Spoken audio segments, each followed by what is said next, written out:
전설의 등 뒤에 새겨진 붉은 옥새. 그녀는 사라진 위대한 영웅이었습니다. 그리고 우리는 드디어 단열량의 그 위대했던 전설의 행방을 찾았습니다.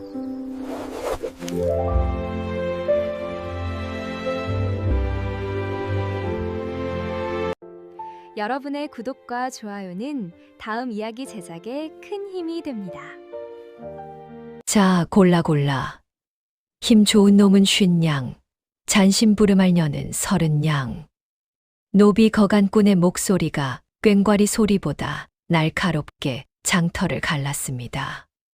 흙먼지가 풀풀 날리는 시장 한복판, 사람들은 가축을 고르듯 줄지어 앉은 노비들의 치아를 확인하고 팔다리를 주물럭거렸습니다. 그 비정한 풍경 뒤편, 아무도 거들떠보지 않는 구석 자리에 거대한 그림자가 웅크리고 있었습니다. 그것은 바위가 아니었습니다. 사람이었습니다. 쌀가만 이를 두 개는 겹쳐 놓은 듯한 덩치의 여인이었습니다. 이름은 곰지. 그녀는 멍한 눈으로 바닥에 떨어진 뻥튀기 부스러기를 주워 먹고 있었습니다. 저건 뭐야? 산짐승을 잡아다 놨나? 지나가던 선비가 혀를 차며 물었습니다. 거간꾼이 땀을 닦으며 손사래를 쳤습니다. 아이고, 말도 마십시오. 힘은 장사인데 밥을 소처럼 처먹습니다. 지난달에 데려왔는데 전연답해 먹이다가 우리 집 곳간이 다 거덜났지 뭡니까? 누가 거저 가져간데도 절을 할 판입니다요. 사람들은 곰지를 구경거리 보듯 킬킬거렸습니다. 곰지는 익숙한 듯 고개를 푹 숙였습니다. 커다란 몸을 최대한 작게 말아보려 애쓰는 모습이 오히려 더 눈에 띄었습니다. 그녀의 배에서 꼬르륵 하는 천둥 소리가 나자 구경꾼들이 폭소를 터뜨렸습니다. 그때였습니다. 낡은 갓을 쓰고 뒷짐을 진 노인 최진사가 인파를 헤치고 나타났습니다. 그는 깐깐한 눈초리로 팔려나가는 노비들을 훑어보다가 곰지 앞에서 딱 멈춰 섰습니다.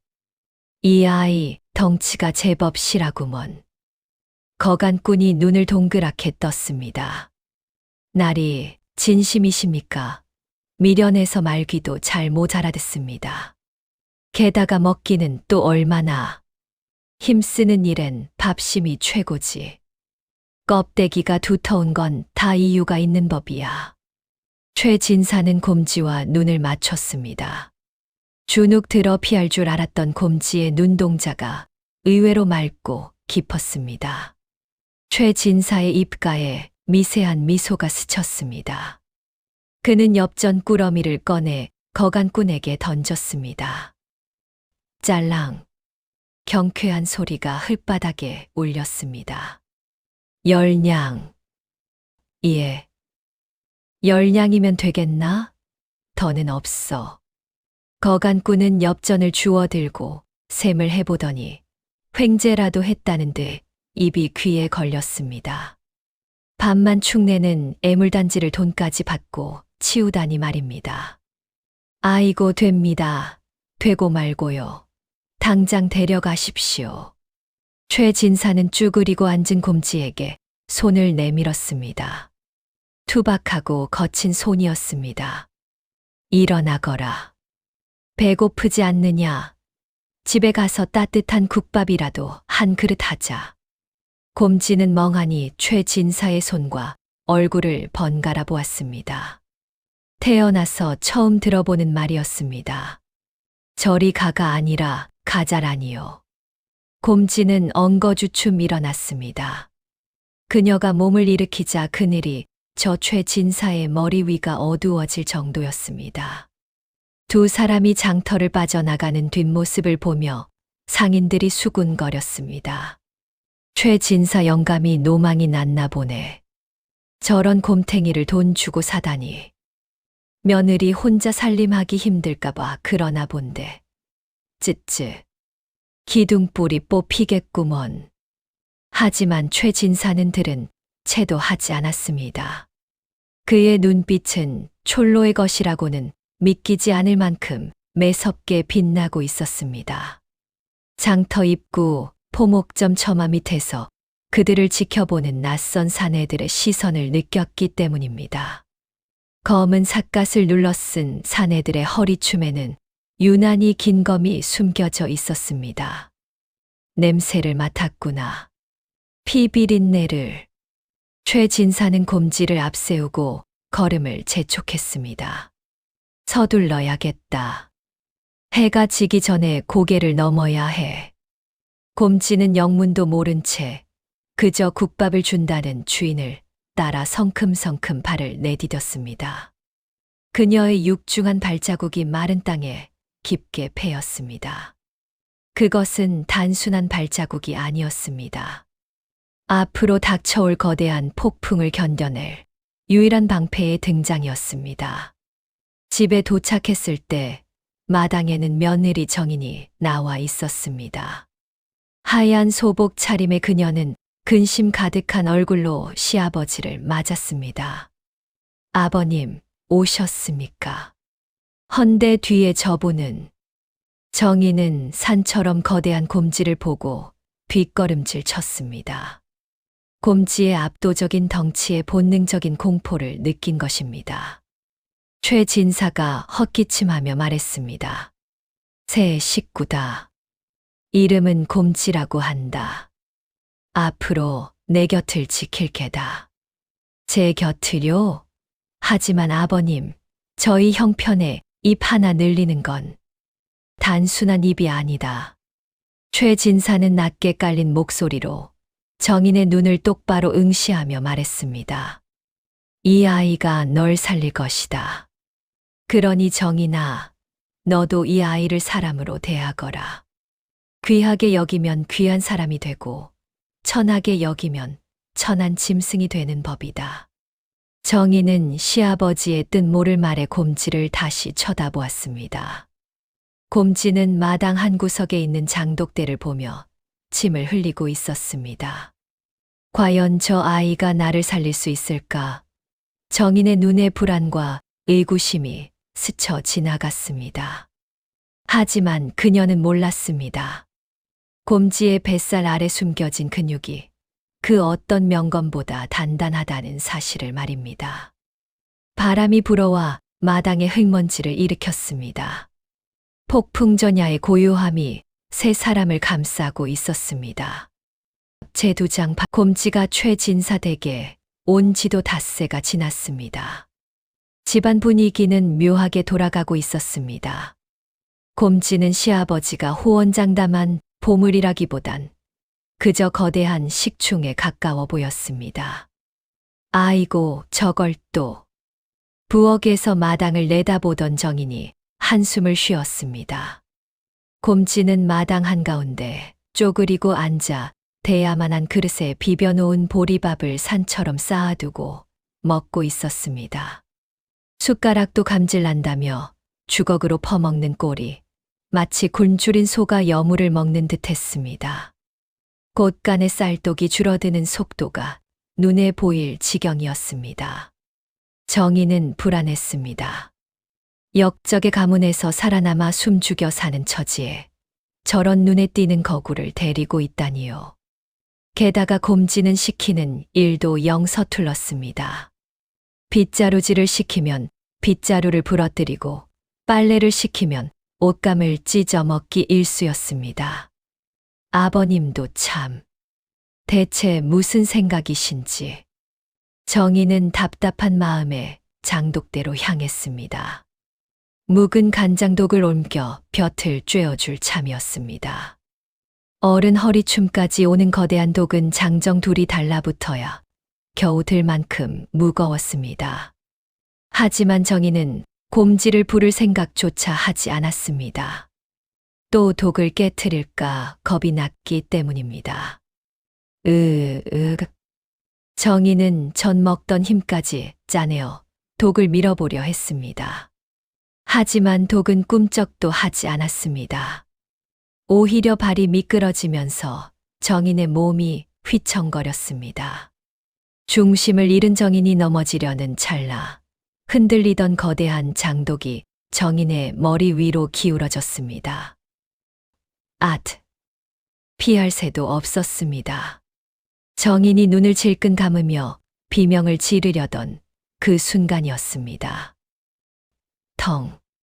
둔탁하면서도 묵직한 소리가 귓가를 때렸습니다. 하지만 고통은 없었습니다.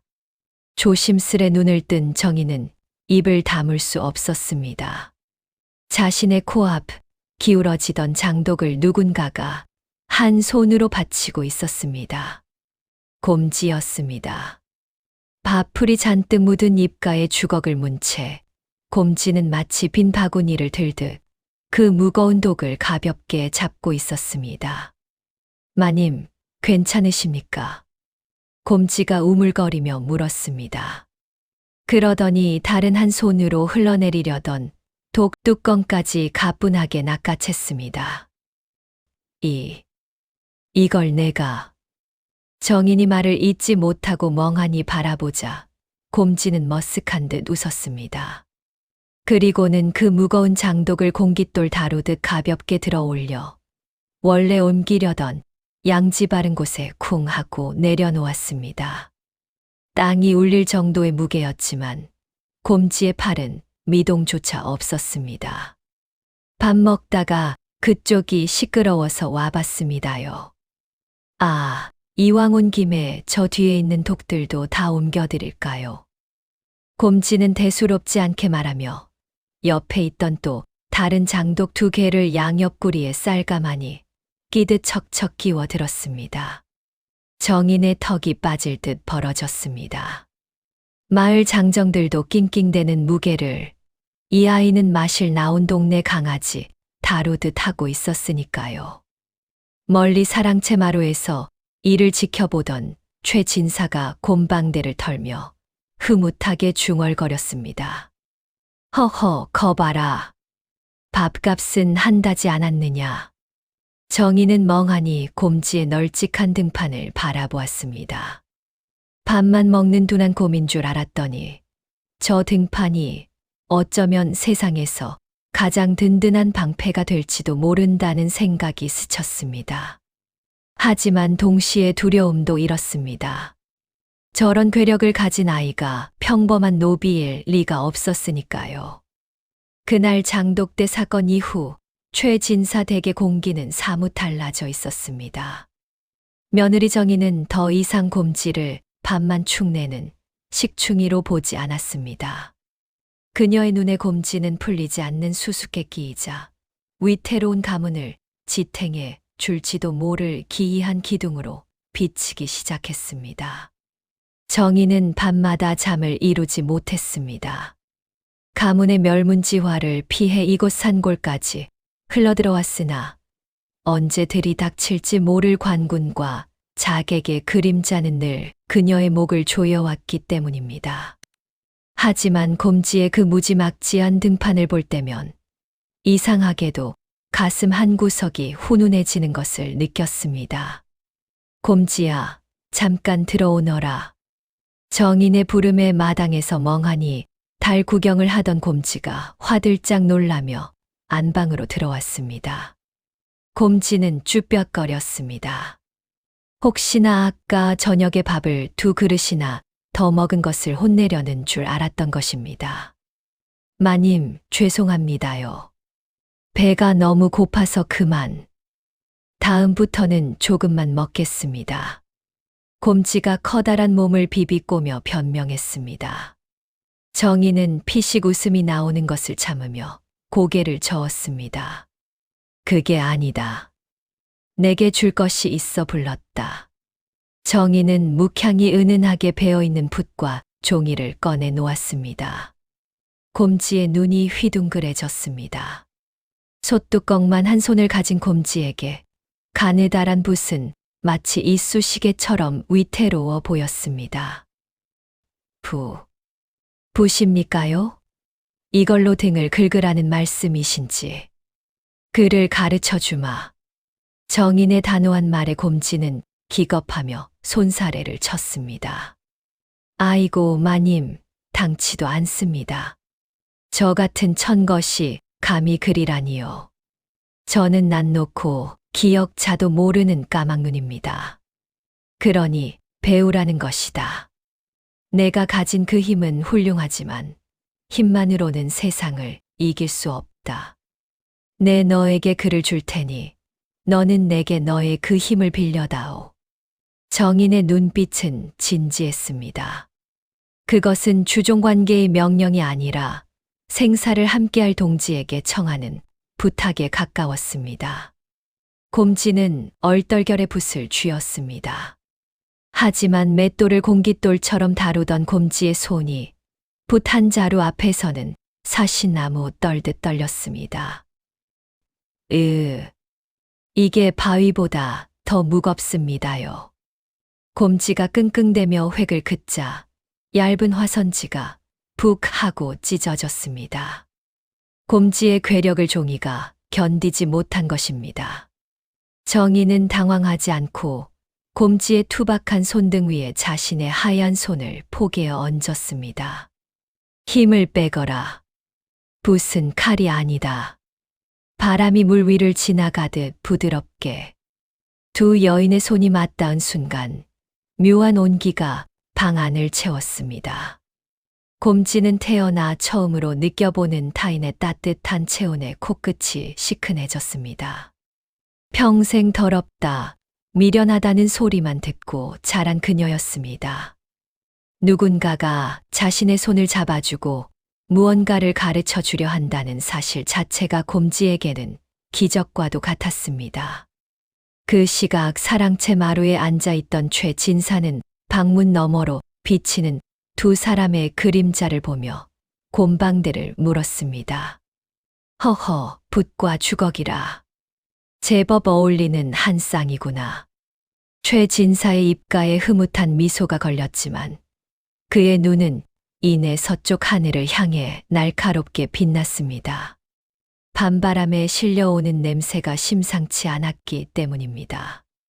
그것은 비냄새도 흙냄새도 아니었습니다. 오직 피를 먹고 사는 자들만이 풍기는 비릿한 살기였습니다. 마을 어귀의 주막. 모두가 잠든 깊은 밤이었지만 주막의 불은 꺼지지 않았습니다. 검은 삿갓을 눌러쓴 사내 셋이 탁자에 둘러앉아 국밥을 먹고 있었습니다. 그들의 젓가락질 소리조차 들리지 않을 만큼 동작은 은밀하고 빨랐습니다. 그들은 조정의 비밀 살수 조직인 흑사초의 일원들이었습니다. 확실한가? 우두머리로 보이는 왼쪽 눈가에 긴 칼자국이 있는 사내가 낮게 물었습니다. 예. 5일장에서 덩치 큰 계집종을 사간 늙은이가 있다 합니다. 그 며느리의 인상착의가 우리가 찾는 장부의 주인과 일치합니다. 부하의 보고에 칼자국 사내는 입가를 비틀어 웃었습니다. 그는 품에서 구겨진 초상화 한 장을 꺼내 탁자 위에 놓았습니다. 그림 속 여인은 단아한 표정의 정인이었습니다. 10년 전 사라진 왕실의 비급과 역적의 딸. 오늘 밤 2마리 토끼를 한꺼번에 잡겠구나. 사내는 국밥 그릇을 비우고 자리에서 일어났습니다. 그가 탁자 위에 던져둔 엽전에는 붉은 핏자국이 선명하게 묻어 있었습니다. 다시 최진사 댁 안방. 곰지는 어느새 붙잡는 법이 제법 익숙해진 듯 했습니다. 삐뚤빼뚤하지만 종이 위에는 곰지의 이름 곰자가 적혀 있었습니다. 마님, 이것 보십시오. 제가 제 이름을 썼습니다요. 그래, 장하다 곰지야. 정인과 곰지가 마주보며 웃음꽃을 피우던 그때였습니다. 휘익. 날카로운 파열음과 함께 창호지 문을 뚫고 무언가가 날아들었습니다. 그것은 곰지가 들고 있던 붓을 스치고 지나가 뒤쪽 벽에 깊숙이 박혔습니다. 짧고 굵은 단검이었습니다. 단검 끝에 매달린 붉은 끈이 뱀의 혓바닥처럼 흔들렸습니다. 깍. 정인이 비명을 지르며 주저앉았습니다. 곰지의 눈빛이 순식간에 돌변했습니다. 방금 전까지 그를 배우던 순박한 눈망울은 사라지고 먹이를 노리는 맹수의 안광이 번뜩였습니다. 곰지는 반사적으로 방바닥에 있던 묵직한 벼루를 손에 쥐고 정인의 앞을 막아섰습니다. 마님, 제 뒤로 숨으십시오. 마당에는 이미 검은 그림자 셋이 소리 없이 내려앉아 있었습니다. 달빛조차 피해가는 그들의 검날이 서늘하게 빛났습니다. 드디어 올 것이 오고야 만 것입니다. 방 안의 공기는 얼어붙은 듯 차가웠습니다. 벽에 박힌 단검의 손잡이가 부르르 떨고 있었고 곰지의 손에 들린 벼루는 바스러질 듯 위태로웠습니다. 정인은 공포에 질려 입을 틀어 막았지만 곰지의 뒷모습은 거대한 산처럼 미동도 없었습니다. 나오너라. 쥐새끼들처럼 숨지 말고. 곰지의 입에서 나온 목소리는 평소의 어눌한 말투가 아니었습니다. 그것은 땅 밑바닥에서 끓어오르는 짐승의 으르렁거림과 같았습니다. 마당의 어둠 속에서 검은 옷을 입은 자객셋이 스스로 모습을 드러냈습니다. 달빛에 비친 그들의 눈은 감정 없이 서늘했습니다. 우두머리인 칼자국 사내가 비릿한 미소를 흘리며 곰지를 위아래로 훑어보았습니다. 호, 덩치를 보니 내년이로구나. 10냥짜리 고기 방패가. 자객들은 낄낄거렸습니다. 그들의 눈에 곰지는 그저 살집 좋은 둔한 짐승으로밖에 보이지 않았기 때문입니다. 비켜라. 우리는 내 뒤에 숨은 계집의 목만 가져가면 된다. 자객 하나가 귀찮다는 듯 손을 휘저으며 다가왔습니다. 그의 손에는 시퍼런 장검이 들려 있었습니다. 정인은 곰지의 옷자락을 꽉 움켜쥐며 외쳤습니다. 곰지야, 피해야 해, 저들은. 하지만 곰지는 물러서지 않았습니다. 오히려 쿵, 쿵, 땅을 울리며 마당으로 걸어 나갔습니다. 곰지의 시선은 자객이 아닌 방금 전 자신이 쥐고 있다가 바닥에 떨어진 붓한 자루에 고정되어 있었습니다. 자객이 던진 단검에 맞아 두 동강이 난 붓이었습니다. 아까운 붓을. 곰지가 중얼거렸습니다. 난생 처음 자신의 이름을 쓰게 해준 그 소중한 붓이었습니다. 뭐라. 자객이 코웃음을 치며 검을 높이 치켜들었습니다. 이 미련한 년이 죽고 싶어 환장을 했구나. 자객의 검이 곰지의 어깨를 향해 빗발처럼 떨어졌습니다. 정인이 비명을 지르며 눈을 감았습니다. 카앙. 둔탁한 쇠소리가 밤 공기를 찢었습니다. 하지만 비명은 들리지 않았습니다. 정인이 살며시 눈을 뜨자 믿을 수 없는 광경이 펼쳐져 있었습니다. 곰지가 맨손으로 정확히는 자신의 팔뚝에 찬 무쇠토시도 아닌 그저 두툼한 살집과 근육으로 덮인 팔뚝으로 자객의 칼날을 받아낸 것입니다. 베이기는커녕 칼날이 곰지의 살에 막혀 튕겨나간 듯 했습니다. 사실 곰지는 옷 속에 겹겹이 솜을 누비고 그 안에 얇은 쇠가죽을 덧댄 조끼를 입고 있었습니다. 최진사의 선견지명이었습니다. 뭐야 이년은. 자객이 당황하여 검을 빼려 했지만 곰지의 팔은 꿈쩍도 하지 않았습니다. 곰지가 고개를 천천히 들었습니다. 그녀의 눈동자가 붉게 충혈되어 있었습니다. 네. 물어내. 곰지의 고함 소리가 천둥처럼 터져 나왔습니다. 그 순간 곰지의 오른손이 자객의 멱살을 움켜쥐었습니다. 자객은 건장한 사내였지만 곰지의 소나귀에 잡히자마자 어린아이처럼 대롱대롱 매달렸습니다. 이거 놔. 컥. 저리 가라. 곰지는 멱살 잡은 자객을 마치 지푸라기 인형 던지듯 허공으로 집어 던졌습니다. 와장창. 담장 너머 장독대 위로 자객이 처박혔습니다. 깨진 항아리 파편과 된장이 사방으로 튀었습니다. 나머지 두 자객은 입을 다물지 못했습니다. 저것은 무공이 아니었습니다. 그저 압도적이고 원초적인 힘 그 자체였습니다. 저 괴물 같은 년이. 우두머리가 이를 갈며 신호를 보냈습니다. 단순한 힘만 센 년이다. 속도로 제압해라. 다리를 노려. 남은 두 자객이 동시에 움직였습니다. 그들은 흑사초의 정예답게 빨랐습니다. 좌우로 갈라져 곰지의 사각지대를 파고들었습니다. 슉슉. 겁날이 곰지의 허벅지와 옆구리를 스치고 지나갔습니다. 붉은 피가 곰지의 옷 위로 배어 나왔습니다. 곰지야. 정인이 울부짖었습니다. 하지만 고통은 곰지를 멈추게 하는 것이 아니라 오히려 그녀 안의 야성을 깨우는 기폭제가 되었습니다. 피 냄새를 맡은 곰지는 완전히 이성을 놓아버렸습니다. 크아. 곰지는 옆에 있던 마당의 평상을 번쩍 들어 올렸습니다.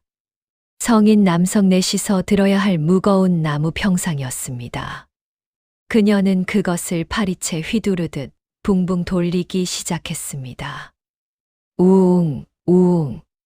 평상이 바람을 가르는 소리가 공포스럽게 울렸습니다. 자객들은 접근조차 할 수 없었습니다. 스치기만 해도 뼈가 으스러질 위력이었습니다. 피해, 맞으면 즉사다. 우두머리가 다급히 외쳤지만 이미 늦었습니다. 곰지는 평상을 그대로 자객들을 향해 내던졌습니다. 콰직. 마당의 흙바닥이 파일 정도의 충격이었습니다. 자객 하나가 평상 모서리에 맞아 비명을 지르며 굴렀습니다. 이제 남은 건 우두머리뿐이었습니다. 그는 공포에 질려 뒷걸음질 쳤습니다. 정보가 틀렸습니다. 이것은 10량짜리 노비가 아니었습니다. 전장에 풀어놓은 미친 코끼리였습니다. 곰지는 숨을 헐떡이며 우두머리에게 다가갔습니다. 그녀의 온몸은 땀과 피, 그리고 깨진 장독의 된장으로 뒤범벅이 되어 있었습니다. 그 모습은 흡사 지옥에서 기어 나온 야차와 같았습니다. 우두머리는 떨리는 손으로 품속에서 비장의 무기인 독침통을 꺼내려 했습니다. 오지 마라. 곰지가 우두머리의 코앞까지 다가왔을 때였습니다. 그녀가 주먹을 높이 쳐들었습니다. 그 한 방이면 우두머리의 머통은 수박처럼 터질 것이 분명했습니다. 정의는 너무 잔혹한 광경이 펼쳐질까봐 눈을 질끈 감았습니다. 그때였습니다. 그만. 나직하지만 엄중한 목소리가 소란스러운 마당을 잠재웠습니다. 허공에 멈춘 곰지의 주먹이 부르르 떨렸습니다. 곰지의 시선이 목소리가 들린 쪽으로 돌아갔습니다. 사랑채 마루, 어둠 속에 서 있던 최진사가 천천히 마당으로 내려오고 있었습니다. 그는 뒷짐을 진 채 난장판이 된 마당과 피를 흘리며 쓰러진 자객들을 무심하게 바라보았습니다. 힘은 좋으나 마무리가 거칠구나.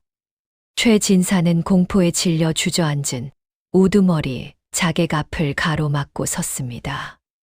그리고 폭주하는 곰지를 향해 부드럽게 손을 내저었습니다.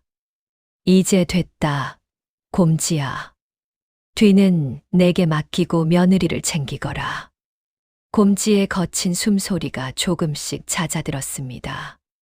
주인 어른의 명령이 입력되자 야수의 눈빛이 서서히 사라지고 다시 멍한 곰지의 눈으로 돌아오고 있었습니다. 하지만 그녀의 몸은 여전히 흥분으로 달아올라 있었습니다. 최 진사는 덜덜 떨고 있는 자객 우두머리에게 시선을 돌렸습니다. 촐로의 눈빛이 아니었습니다. 내 며느리에게 칼을 겨눈 대가는 내 놈들이 생각한 것보다 비쌀 게다. 최 진사가 신고 있던 집신을 바닥에 툭 하고 벗었습니다. 맨발에 그가 바닥에 자갈을 밟는 소리가 소름 끼치도록 선명하게 들렸습니다. 최 진사는 손에 들고 있던 집신을 툭툭 털었습니다. 흙먼지가 날리는 그 사소한 동작조차 주저앉은 자객 우두머리에게는 천둥 소리처럼 크게 들렸습니다. 우두머리는 침을 꿀꺽 삼켰습니다. 눈앞에 놓이는 방금 전까지 곰방대를 물고 있던 그 촐로가 아니었습니다. 살기를 숨기는 법을 아는 자, 즉 진짜였습니다. 내 며느리가 잠귀가 밝다. 더 소란 피우지 말고 가라. 최 진사가 집신을 다시 발에 끼워 신으며 나직하게 말했습니다. 우두머리는 자신의 귀를 의심했습니다. 살려준다는 것입니까? 다음번엔 이 정도로 끝나지 않을 것이다. 우두머리는 떨리는 다리를 억지로 일으켜 세우며 허세를 부렸습니다. 하지만 그의 눈은 이미 공포로 질려 있었습니다. 최 진사는 대꾸할 가치도 없다는 듯 등을 돌렸습니다. 가서 내 주인에게 전해라. 사냥개를 풀 때는 목줄을 단단히 쥐어야 할 것이라고. 똥개들이 남의 집 마당을 더럽히면 그땐 주인의 발목을 물어뜯으러 갈 테니. 서늘한 경고였습니다. 우두머리는 신호를 보내 살아남은 부하들을 챙겼습니다. 그들은 곰지를 힐끔거리며 두려움에 찬 눈빛으로 뒷걸음질 쳤습니다. 괴물 같은 계집과 속을 알 수 없는 늙은이. 이곳은 그들이 감당할 수 있는 사냥터가 아니었습니다. 자객들은 어둠 속으로 썰물처럼 빠져나갔습니다. 마당에 다시 고요가 찾아왔습니다. 갔습니까요? 긴장이 풀린 곰지가 그 자리에 털썩 주저앉았습니다. 그녀의 거친 숨소리가 마당을 채웠습니다. 정희는 황급히 곰지에게 달려갔습니다. 곰지야, 괜찮으냐? 어디 다친 데는? 정희는 말을 잇지 못했습니다.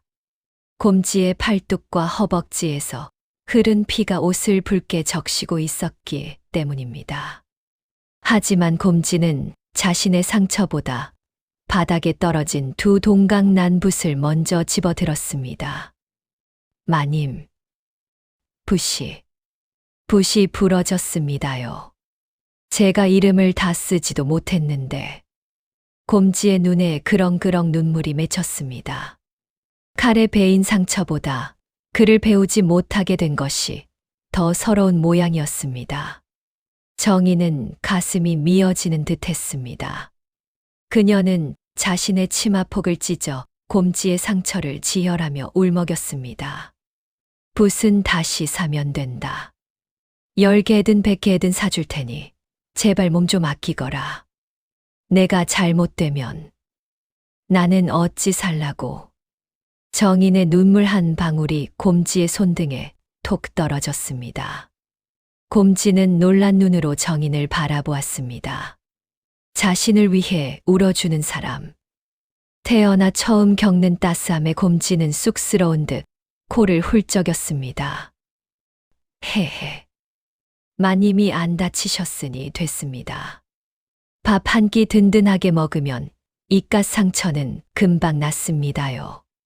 최 진사는 두 사람을 말없이 지켜보았습니다. 그의 눈빛은 복잡했습니다. 곰지의 잠재력은 확인했지만 그 대가는 혹독할 것이었습니다. 꼬리가 밟혔으니 이제 사냥꾼들은 더 큰 그물을 들고 올 것이 분명했습니다. 짐을 싸거라. 최 진사의 갑작스러운 말에 정인이 고개를 들었습니다. 아버님, 날이 밝는 대로 떠난다. 이곳은 이제 안전하지 않다. 하지만 곰지가 다쳤습니다. 그리고 갈 곳도 마땅치 않은데 놈들은 실패를 보고하러 갔다. 다음에 올 놈들은 저런 조물의 기가 아닐 게다. 흑사초의 정예가 움직이면 마을 전체가 불바다가 될 수도 있어. 최 진사의 목소리에는 거역할 수 없는 힘이 실려 있었습니다. 정의는 입술을 깨물며 고개를 끄덕였습니다. 더 이상 이를 수는 없었습니다. 한양 화려하지만 어두운 기와집의 밀실. 실패라니. 서늘한 목소리가 밀실의 공기를 갈랐습니다. 비단 옷을 입은 중년의 사내가 찻잔을 내려놓았습니다. 조정의 실세이자 흑사초의 주인 박대감이었습니다. 상처 입은 몸으로 돌아온 자객 우두머리가 바닥에 머리를 찌으며 엎드렸습니다. 면목 없습니다. 대감마님. 허나 정보가 틀렸습니다. 그곳엔 괴물이 있었습니다. 괴물? 예. 덩치가 산만한 계집인데 칼이 박히지 않고 힘은 황소를 능가했습니다. 게다가 그 집 늙은이 또한 보통 내기가 아니었습니다. 박 대감의 눈썹이 꿈틀거렸습니다. 칼이 박히지 않는 계집.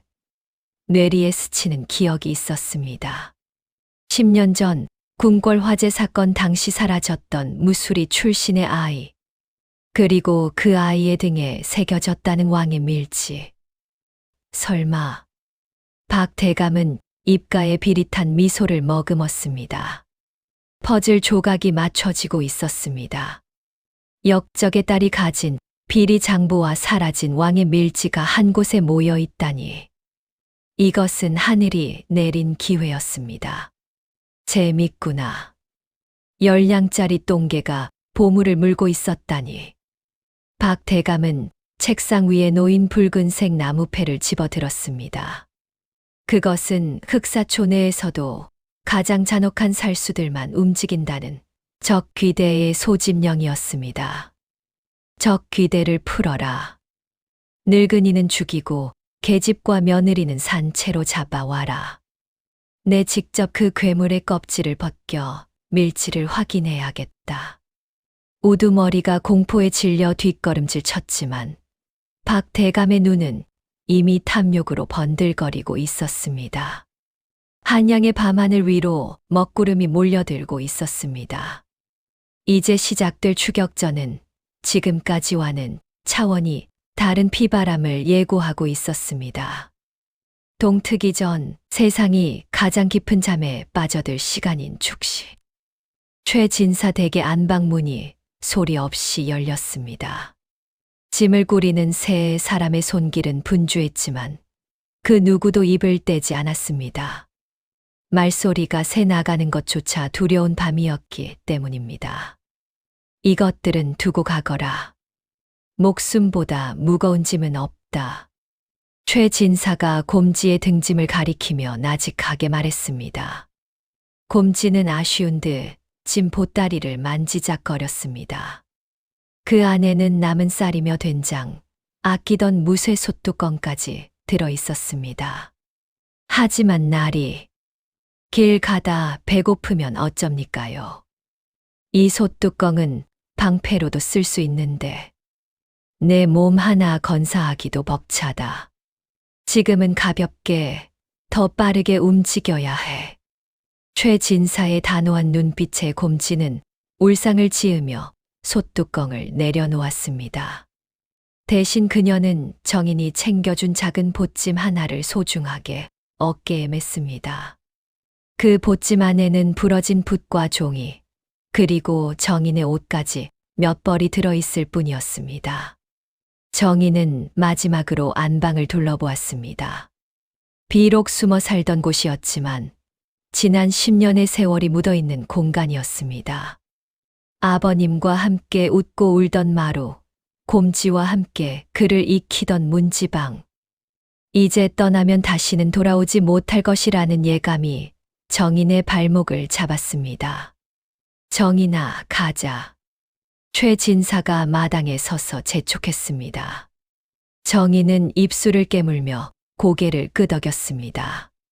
그녀는 방에 불을 끄는 대신 아궁이에 남은 불씨를 흙으로 꼼꼼히 덮었습니다. 그것은 이곳에서의 삶을 완전히 덮고 떠난다는 그녀만의 작별 의식이었습니다. 세 사람은 그림자처럼 마당을 빠져나갔습니다. 곰지가 앞장서서 길을 트고 정인이 가운데, 최 진사가 뒤를 맡았습니다. 마을 어귀를 지날 때였습니다. 컹, 컹.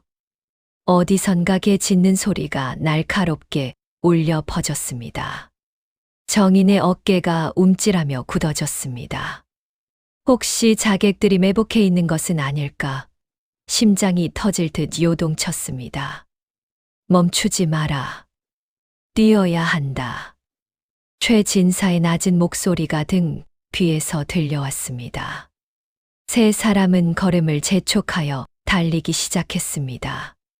집신이 흙바닥을 차는 소리, 거친 숨소리가 어둠 속에 뒤섞였습니다.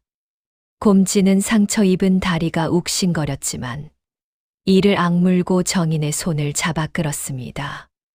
마님, 제가 업어드릴까요? 아니다, 곰지야. 나도 달릴 수 있어. 내 걱정 말고 앞만 보고 가. 정인은 치마자락을 질끈동여 매고 곰지의 보폭을 따라잡았습니다. 그녀는 더 이상 보호받기만 하는 연약한 며느리가 아니었습니다. 살기 위해, 그리고 소중한 사람들을 지키기 위해 어둠 속으로 몸을 던진 한 명의 도망자였습니다. 마침내 마을을 벗어나 고갯마루에 올랐을 때 세 사람은 잠시 멈춰 섰습니다. 발 아래로 익숙했던 마을의 전경이 어렴풋이 보였습니다. 평화로워 보이는 그곳은 이제 그들을 삼키려는 덫이 되어 있었습니다. 최 진사가 하늘을 올려다보았습니다. 구름에 가려져 있던 달이 잠시 얼굴을 내밀었습니다. 이제부터는 길이 없는 곳으로 간다. 짐승들이 다니는 산길을 타야 해. 날이 어디로 가는 겁니까요? 곰지의 물음에 최 진사는 북쪽 하늘, 북두칠성이 떠 있는 곳을 지팡이로 가리켰습니다. 한양으로 간다. 한양이라니요. 거긴 호랑이 굴 아닙니까? 정인이 놀라 물었습니다. 자객들을 보낸 배후가 있는 곳, 가장 위험한 그곳으로 제 발로 걸어 들어가다니요. 등잔 밑이 어두운 법이지. 그리고 놈들이 뺏으려던 장부와 밀지, 그 주인을 찾아 단판을 지어야 끝낼 수 있는 싸움이다. 도망만 다녀서는 평생 쫓길 뿐이야. 최 진사의 눈빛은 흔들림이 없었습니다. 그는 도망자가 아닌 사냥꾼의 눈을 하고 있었습니다. 가자. 해가 뜨기 전에 산 하나는 넘어야 한다. 세 사람은 다시 어둠 속으로 발걸음을 옮겼습니다. 뒤로는 익숙한 과거를, 앞으로는 알 수 없는 위험을 둔 채 그들의 진짜 여정이 시작되었습니다. 바람에 실려 온 새벽의 찬 공기가 그들의 옷깃을 파고들었습니다. 야반도주를 감행한 지 반나절이 지났습니다. 길도 없는 험한 산세를 타느라 세 사람의 몰골은 말이 아니었습니다. 하얀 소복을 입었던 정인의 치마는 흙투성이가 되었고 집신은 해저 발가락이 비집고 나올 지경이었습니다. 하지만 누구보다 힘든 것은 곰지였습니다. 꾸르륵. 천둥 소리 같은 배꼽시계가 산속의 정적을 깼습니다. 곰지가 배를 움켜쥐며 울상을 지었습니다. 날이 배가 등가죽에 붙다 못해 척추랑 악수할 것 같습니다요. 돌이라도 씹어 먹을 수 있을 것 같은데. 곰지의 투정에 최 진사가 멈춰 섰습니다. 사실 곰지는 부상당한 다리로 짐까지 지고 험한 산길을 뚫느라 체력 소모가 극심했습니다. 정인이 안쓰러운 마음에 자신의 주머니를 뒤적였지만 챙겨온 미숫가루는 이미 바닥난 상태였습니다. 조금만 더 가면 된다. 이 고개만 넘으면 물이라도 마실 수 있을 게다. 최 진사가 곰지를 달래며 다시 걸음을 옮기려던 찰나였습니다. 피잉2. 날카로운 파열음과 함께 최 진사의 발치 바로 앞 땅바닥에 화살 하나가 꽂혔습니다. 깃털이 부르르 떨리고 있었습니다. 빗나간 것이 아니라 명백한 경고였습니다. 멈춰라. 최 진사가 낮게 읊조리며 정인과 곰지를 등 뒤로 숨겼습니다. 곰지는 배고픔도 잊은 채 본능적으로 짐꾸러미를 내려놓고 정인의 앞을 막아섰습니다. 그녀의 눈빛이 다시 매섭게 변했습니다. 어떤 놈이냐? 숨어서 장난질 치지 말고 나와라. 곰지가 고래고래 소리를 질렀지만 숲은 다시 고요에 잠겼습니다. 바람에 나무십 스치는 소리만 들릴 뿐 적의 기척은 느껴지지 않았습니다. 그것이 더 공포스러웠습니다. 그때 머리 위쪽 바위 틈에서 걸걸한 목소리가 들려왔습니다. 산짐승인 줄 알았더니 쥐새끼들이었군. 여긴 내 구역이다. 살고 싶으면 왔던 길로 되돌아가라. 목소리의 주인은 모습을 드러내지 않았습니다. 최 진사는 화살의 깃을 유심히 바라보았습니다. 꽝 깃털로 만든 투박한 화살, 그리고 쏘아보낸 각도와 힘. 최 진사의 눈매가 가늘어졌습니다. 범 사냥꾼의 솜씨로군. 허나 짐승을 잡는 화살로 사람을 겨누는 건 도리가 아니지 않은가.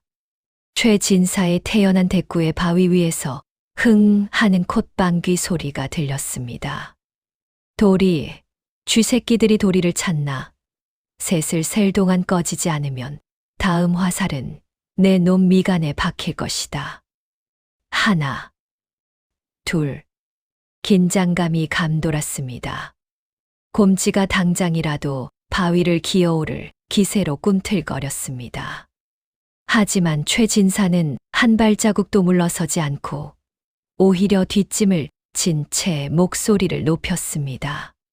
10년 전 북방의 오랑캐를 쫓을 때도 자네는 그리 성격이 급했지.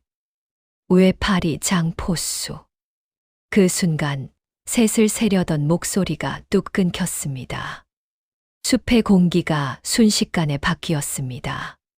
잠시 후 바위 위에서 수풀이 바스락거리는 소리가 나더니 한 사내가 쿵 하고 뛰어내렸습니다. 곰 가죽을 두르고 한쪽 팔이 없는 외파리 사내였습니다.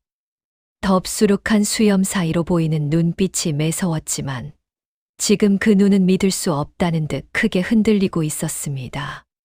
사내는 최 진사의 얼굴을 뚫어지게 쳐다보았습니다. 그 목소리, 그리고 그 뒷짐 지는 버릇. 사내의 손에서 활이 툭 떨어졌습니다. 그는 덜덜 떨리는 무릎을 꿇고 엎드렸습니다. 장군님, 살아계셨습니까? 정말 최 장군님이십니까?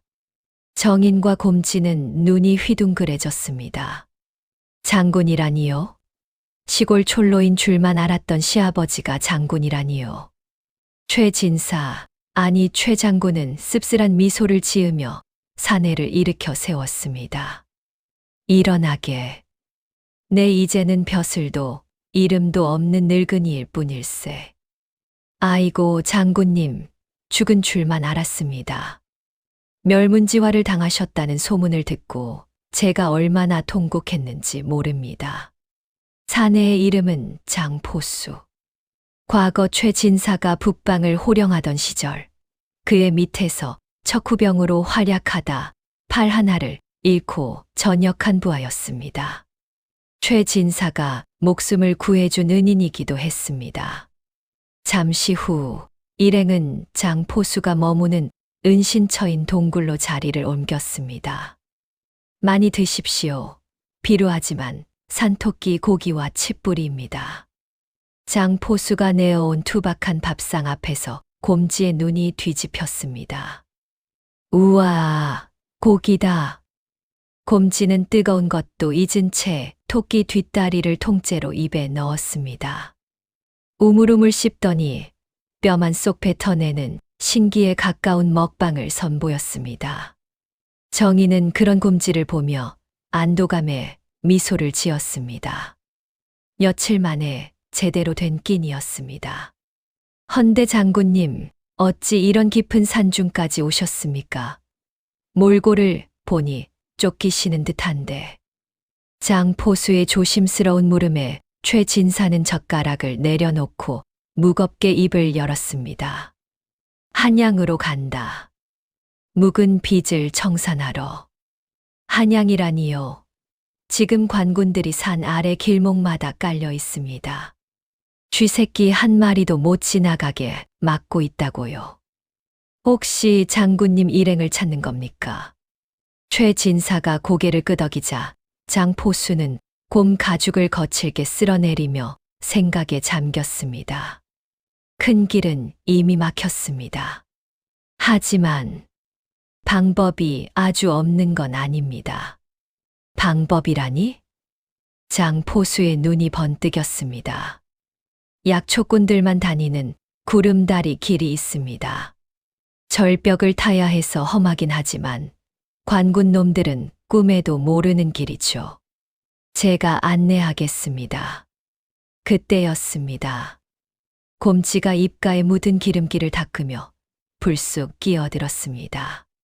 저기요 아저씨, 그 구름다리라는 거 튼튼합니까요? 제가 좀 무게가 나가서요. 곰지의 진지한 걱정에 장포수가 껄껄 웃음을 터뜨렸습니다. 하하하, 걱정 마라. 멧돼지도 업고 다니는 길이다. 그나저나 장군님이 참으로 든든한 호위무사를 두셨구먼. 먹는 걸 보니 힘 하나는 천하장사겠어. 오랜만에 터져 나온 웃음소리가 동굴을 채웠습니다. 하지만 최진사의 눈은 웃고 있지 않았습니다. 옛 부하를 만난 건 천운이었지만 그를 위험에 끌어들이는 것이 마음에 걸렸기 때문입니다. 장포수, 자네에게 폐를 끼칠 순 없네. 길만 알려주게. 무슨 섭섭한 말씀을 하십니까? 제 남은 팔 하나는 장군님을 위해 쓰려고 아껴둔 겁니다. 장포수는 벽에 걸린 낡은 검을 꺼내 들었습니다. 녹이 슬었지만 날은 시퍼렇게 살아있었습니다. 출발하시죠. 해가 지면 산짐승보다 더 무서운 것들이 움직일 겁니다. 장포수의 말대로였습니다. 동굴 밖 바람에 실려오는 냄새가 바뀌고 있었습니다. 멀리서 들려오는 부엉이 소리가 마치 누군가에게 신호를 보내는 듯 했습니다. 흩어진 구름이 다시 모이며 폭풍은 그들을 향해 서서히 조여오고 있었습니다. 세 사람은 조심스럽게 다리 위로 발을 내디뎠습니다. 곰지가 한 걸음을 뗄 때마다 낡은 나무 판자가 비명을 지르며 휘청거렸습니다. 마님 다리가 자꾸 저한테만 화를 냅니다요. 곰지가 엉금엉금 기어가며 울상을 지었습니다. 정희는 공포를 억누르며 뒤에서 곰지의 옷자락을 잡고 격려했습니다. 괜찮아, 곰지야. 앞만 보고 가. 거의 다 왔어. 선두의 선장 포수의 안내로 일행이 다리의 중간쯤에 다다랐을 때였습니다. 휙탁. 반대편 다리 끝 건너가야 할 도착 지점에 갑자기 밧줄 하나가 툭 끊어져 날아왔습니다. 출렁거림이 멈추고 안개 속에서 킬킬거리는 웃음소리가 들려왔습니다. 어이쿠, 월척이 걸렸구만. 산토끼를 기다렸는데 호랑이를 잡게 생겼어. 안개가 걷히자 험상궂게 생긴 산의 다섯이 다리 건너편을 막아서고 있는 모습이 드러났습니다. 관군 복장이 아닌 제각각 무기를 든 현상금 사냥꾼들이었습니다. 누구냐? 장포수가 소리치자 우두머리로 보이는 애꾸눈 사내가 톱날 같은 칼을 어깨에 걸치며 이죽거렸습니다. 누구긴 너희 목에 걸린 돈 냄새를 맡고 온 저승사자들이지. 늙은이랑 계집 둘. 듣던 대로 딱 맞군. 최 진사가 뒤를 돌아보았습니다. 어느새 뒤쪽 입구에도 사내 셋이 나타나 퇴로를 막고 있었습니다. 앞뒤가 완벽하게 포위된 독 안에 든 쥐 신세였습니다. 여기서 떨어지면 뼈도 못 추린다. 얌전히 오라를 받아라. 애꾸눈이 신호를 보내자 양쪽의 사냥꾼들이 다리 위로 조심스럽게 발을 들여놓으며 포위망을 좁혀왔습니다. 다리가 무게를 이기지 못하고 삐걱거렸습니다. 장군님, 제가 길을 뚫겠습니다. 장포수가 칼을 뽑으려 하자 최 진사가 그를 제지했습니다. 아니, 이 좁은 곳에서 칼을 쓰면 밧줄이 상한다. 그러면 다 죽어. 최 진사의 눈이 곰지를 향했습니다. 곰지는 공포에 질려 다리 난간인 밧줄을 꽉 움켜쥐고 바들바들 떨고 있었습니다. 곰지야. 예, 살려주십시오. 나리. 저는 아직 장가도 아니 시집도 못 갔는데. 잘 듣거라. 저 녀석들이 지금 내가 무거워서 다리가 끊어질 거라고 비웃고 있구나. 최 진사의 말에 곰지의 귀가 번쩍 뜨였습니다. 예, 무거워요.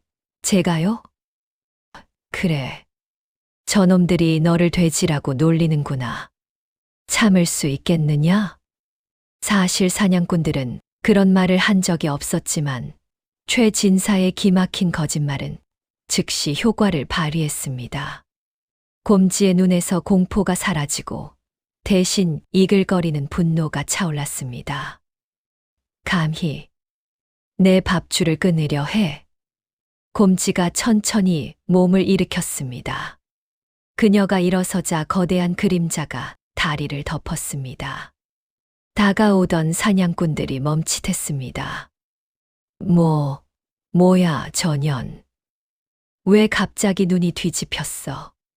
곰지는 양손으로 다리의 좌우 밧줄을 꽉 움켜쥐었습니다.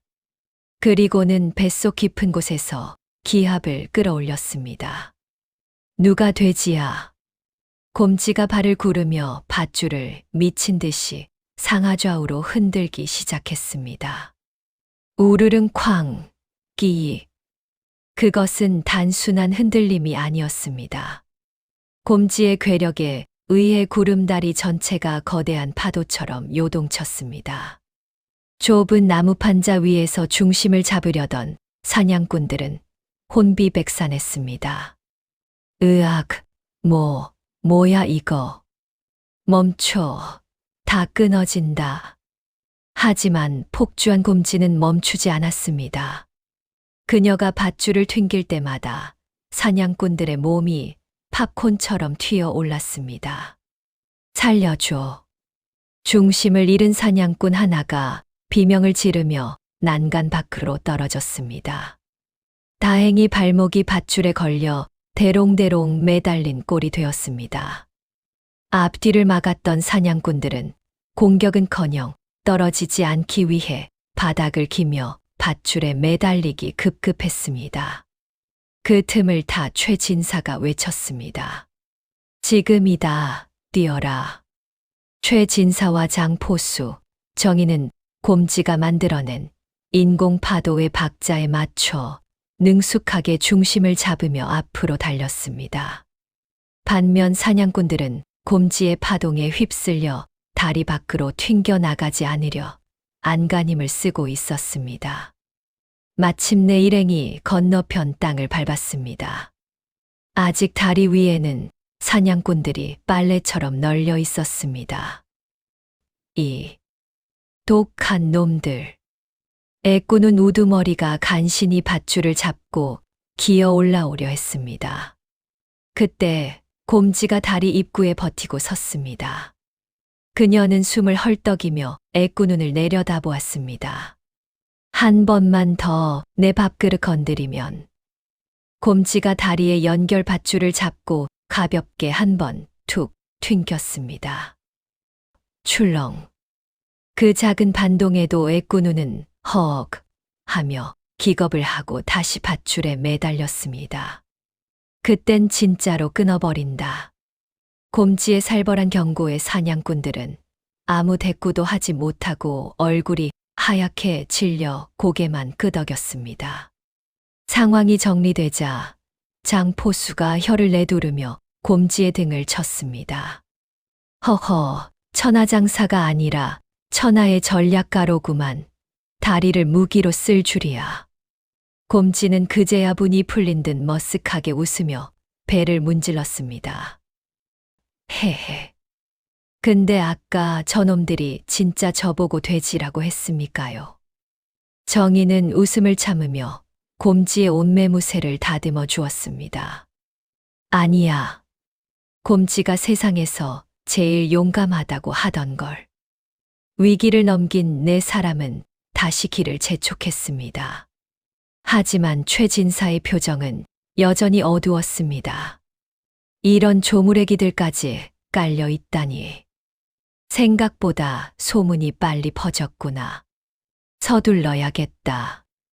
그들의 뒤로 여전히 바람에 윙윙거리는 구름다리와 그 위에서 오도 가도 못하고 매달린 사냥꾼들의 곡소리가 메아리 쳤습니다. 천신만고 끝에 일행은 한양에 당도했습니다. 도성은 화려했습니다. 형형색색의 비단옷을 입은 사람들과 왁자지껄한 장사치들의 소리. 하지만 도망자 신세인 세 사람에게 이 활기찬 풍경은 오히려 숨막히는 감옥처럼 느껴졌습니다. 곳곳에 관군들이 깔려 오가는 이들의 얼굴을 살피고 있었습니다. 최진사는 곰지에게 큼지막한 지게를 지게 하고 얼굴에 검댕을 잔뜩 칠해 짐꾼으로 위장시켰습니다. 정의는 쓰개치마를 깊게 눌렀었습니다. 고개를 들지 마라. 눈이 마주치면 끝장이다. 최진사의 낮은 경고의 곰지는 잔뜩 움츠러들어 땅만 보고 걸었습니다. 다행히 사람들은 거대한 지게에 가려진 곰지의 얼굴을 자세히 보려 하지 않았습니다. 그저 어휴, 저 덩치 좀 봐 하며 혀를 차고 지나갈 뿐이었습니다. 일행은 장포수가 알려준 은신처인 피막골의 허름한 주막 뒷방에 짐을 풀었습니다. 퀴퀴한 곰팡이 냄새가 났지만 몸을 누일 수 있다는 것만으로도 감사했습니다. 나는 잠시 동태를 살피고 오마. 너희는 절대 방 밖으로 나가지 마라. 최진사가 밖으로 나가자 방 안엔 정인과 곰지만 남았습니다.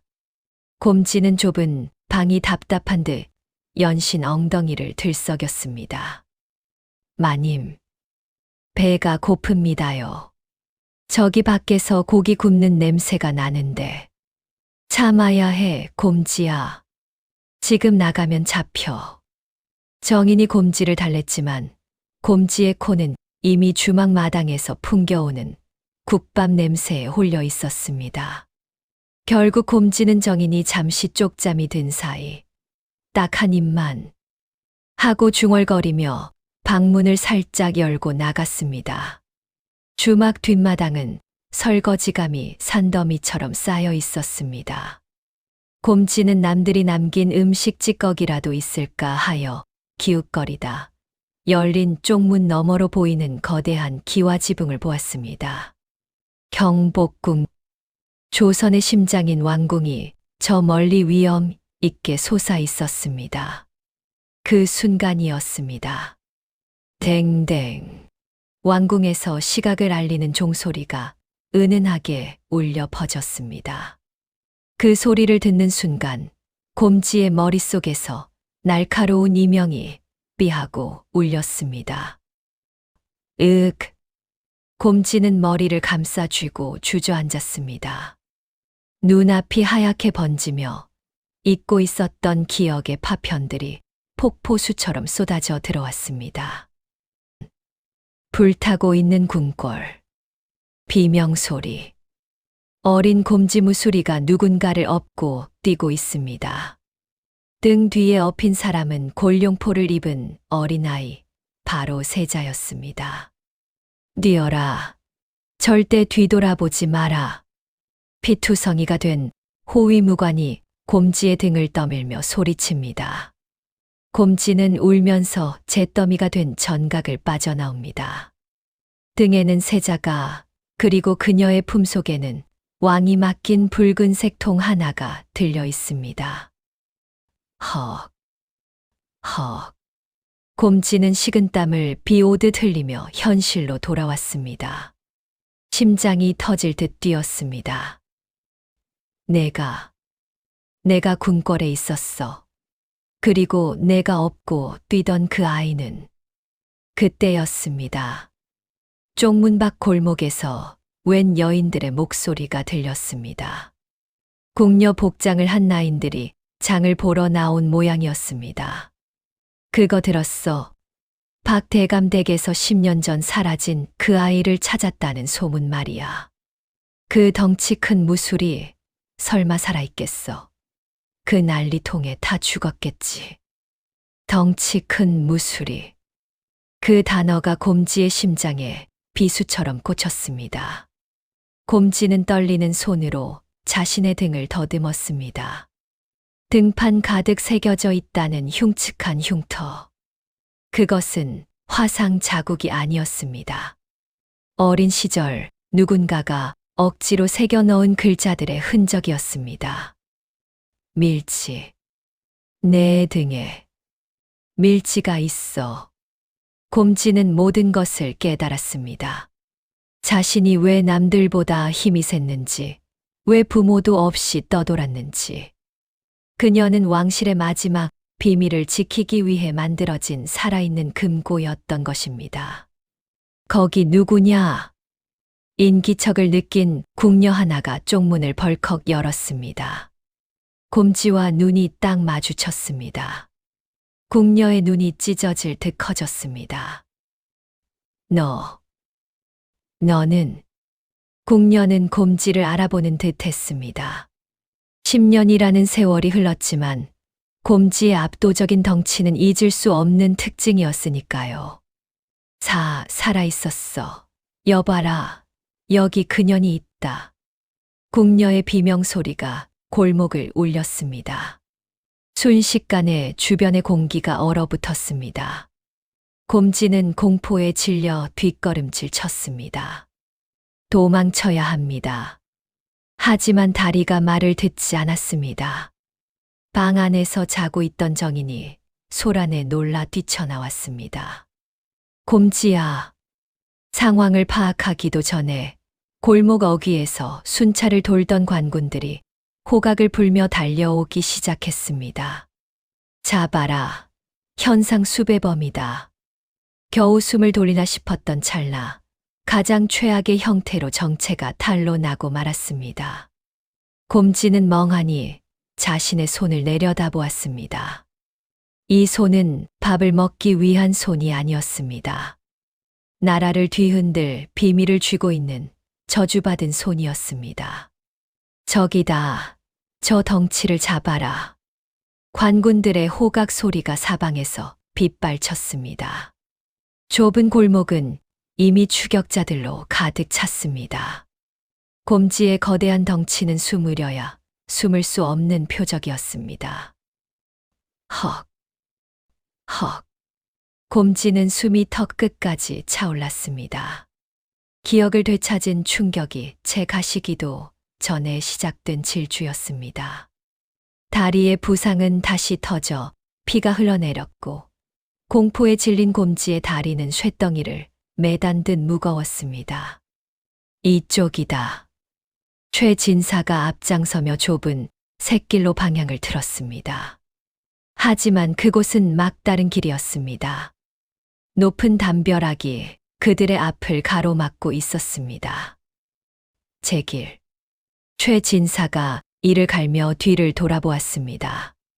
이미 골목 입구에는 시퍼런 창을 든 관군 10여 명이 그들을 포위하며 조여오고 있었습니다. 지붕 위에서도 궁수들이 활시위를 당긴 채 그들을 겨누고 있었습니다. 순순히 오라를 받아라. 반항하면 즉시 사살하겠다. 관군 대장이 소리쳤습니다. 곰지는 바들바들 떨며 뒷걸음질 쳤습니다. 그녀의 눈앞에 10년 전 불타던 궁궐의 악몽이 겹쳐 보였습니다. 날아오는 화살, 비명소리, 그리고 죽음의 냄새. 곰지는 패닉에 빠져 아무것도 할 수 없었습니다. 쏘아라.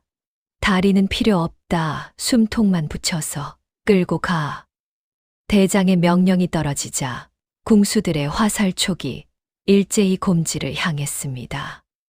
곰지는 멍하니 날아올 죽음을 기다리듯 눈을 감았습니다. 안 돼. 그 순간 정인이 곰지의 앞을 가로막으며 뛰쳐나갔습니다. 멈추시오. 내 품에 그것이 있소. 정인의 외침에 대장이 급히 손을 들어 사격을 중지시켰습니다. 정인은 품속에서 낡은 서책 한 권을 꺼내 높이 쳐들었습니다. 가문의 비리가 적힌 박 대감이 그토록 찾던 비밀 장부였습니다. 쏘면 이 장부는 내 피와 함께 영원히 사라질 것이오. 정인의 서슬퍼런 위협에 관군들이 주춤거렸습니다. 곰지는 깜짝 놀라 눈을 떴습니다. 자신의 앞을 막아서고 있는 정인의 등은 너무나 작고 가녀렸습니다. 하지만 그 순간만큼은 그 어떤 장수보다 거대해 보였습니다. 마님, 비키십시오. 위험합니다요. 곰지야, 내 말 잘 들어. 정인은 뒤를 돌아보지 않은 채 관군들을 노려보며 곰지에게 나지막이 속삭였습니다. 지금 내 뒤에 있는 개구멍으로 나가. 아버님을 모시고. 곰지가 시선을 돌리자 담벼락 아래 잡초에 가려진 작은 구멍이 보였습니다. 곰지는 빠져나갈 수 있어도 짐이나 다른 사람은 통과할 수 없는 아주 좁은 구멍이었습니다. 싫습니다. 마님을 두고 어떻게. 가라니까. 내가 잡히면 우리 모두 죽어. 내 등에 있는 것, 그리고 우리 가문의 억울함. 그걸 밝힐 사람은 이제 너밖에 없어. 정인의 목소리에 물기가 어린 듯 떨렸지만 결의는 단단했습니다. 저 여자를 잡아라. 장부를 뺏어. 관군들이 다시 좁혀오기 시작했습니다. 정인은 곰지를 뒤로 확 밀치고는 관군들 쪽으로 몸을 던졌습니다. 오려면 와라. 이 장부와 함께 죽어주마. 정인이 횃불이 꽂힌 기둥 옆으로 달려가 장부를 불에 태우려는 신용을 했습니다. 관군들의 시선이 온통 정인에게 쏠렸습니다. 안 돼. 장부는 살려야 한다. 관군들이 우르르 정인에게 달려들었습니다. 곤란한 틈을 타 최진사가 곰지의 팔을 억세게 잡아 끌었습니다. 가자. 며느리의 뜻을 헛되이 할 셈이냐. 마님. 곰지는 울부짖으며 발버둥 쳤지만 최진사의 완력을 당해낼 수 없었습니다. 최진사는 곰지를 억지로 개구멍으로 밀어 넣었습니다. 곰지의 거대한 몸이 구멍에 끼어 낑낑대며 빠져나가는 동안 그녀의 시야에는 처절한 광경이 들어왔습니다. 관군들에게 제압당해 바닥에 짓눌린 정인의 모습. 흙투성이가 된 얼굴의 정인이 고개를 들어 곰지와 눈을 마주쳤습니다. 정인은 소리내어 말하지 않았습니다. 그저 입모양으로, 하지만 세상에서 가장 간절한 눈빛으로 곰지에게 말하고 있었습니다. 살아라. 꼭. 그것이 마지막이었습니다. 곰지의 몸이 담벼락 반대편으로 완전히 빠져나왔습니다. 으앙! 어둠 속으로 빠져나온 곰지는 땅을 치며 통곡했습니다. 짐승의 울음소리 같은 가슴이 찢어지는 비명이었습니다. 최진사는 곰지의 입을 틀어막고 그녀를 어둠 속으로 끌고 갔습니다. 그의 눈가에도 뜨거운 눈물이 흐르고 있었습니다. 담벼락 너머에서는 포승줄에 묶인 정인이 끌려가고 있었습니다. 그녀는 두려움에 떨면서도 한편으로는 안도감에 미소를 지었습니다. 부디 강해지거라, 곰지야. 한양의 밤하늘 위로 뜰 수 없는 달 대신 붉은 횃불만이 잔혹하게 타오르고 있었습니다. 꽃은 꺾였으나 그 씨앗은 어둠 속으로 무사히 퍼져나갔습니다. 정희는 차가운 돌바닥에서 정신을 차렸습니다. 온몸이 밧줄에 묶여 의자에 결박된 상태였습니다. 머리에서는 피가 흘러내려 한쪽 눈을 가리고 있었고 입안은 터져서 쇠맛이 났습니다. 눈앞에는 화로가 붉게 타오르고 있었고 그 불빛에 비친 그림자들이 일렁이며 춤을 추고 있었습니다. 그 그림자 속에서 비단신을 신은 발이 천천히 걸어 나왔습니다. 박대감이었습니다. 그는 더러운 감옥 바닥에 옷자락이 닿을세라 조심하며 코를 막은 채 정인을 내려다보았습니다. 독한 계집이로구나. 그 매질을 견디고도 아직 눈빛이 살아있다니. 박대감이 혀를 차며 말했습니다. 정인은 흐릿한 시야로 그를 노려보았습니다. 몸은 만신창이가 되었지만 그녀의 눈동자는 어둠 속에서도 형형하게 빛나고 있었습니다. 장부는 어디 있느냐?